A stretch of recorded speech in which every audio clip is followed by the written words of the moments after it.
Le titre du livre, c'est « Sois toi et t'es belle ». Tcha-tcha! C'est un jeu de mots avec « Sois belle et tais-toi », une phrase qu'on me dit toute ma vie en tant que mannequin.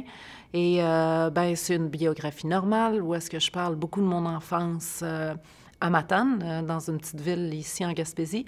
Et une belle enfance, en fait, de mon adoption, puis comment ça s'est passé avec ça.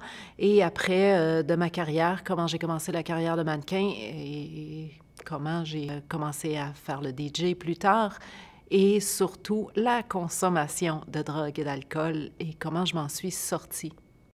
J'avais toujours l'idée d'écrire une biographie. C'était quelque chose que je voulais faire éventuellement. J'attendais peut-être d'être mûre, puis d'avoir le temps.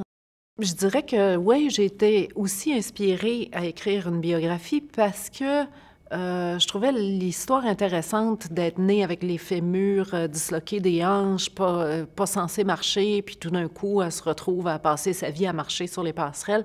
Donc, je trouvais cette idée-là quand même intéressante à développer, l'adoption, puis tous les autres trucs, puis aussi de dévoiler un peu qu'est-ce qui se passe en coulisses à Paris, dans les shows, ce que je trouve qui n'avait pas été beaucoup développé ou dit ou dévoilé. Introduction. Dans mes têtes. Ma vie jusqu'à maintenant est une série de synchronisations, de coïncidences qui n'en sont pas. Des coïncidences qui s'emboîtent l'une dans l'autre comme des pièces d'un casse-tête qui se placent d'elles-mêmes.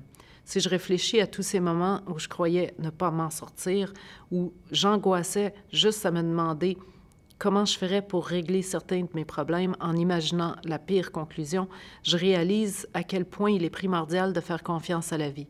Ce que je trouve aussi fascinant, c'est que le jour où j'ai arrêté de consommer toute substance qui altère mon comportement, où j'ai laissé la lumière s'immiscer dans ma vie, mes problèmes se sont réglés miraculeusement.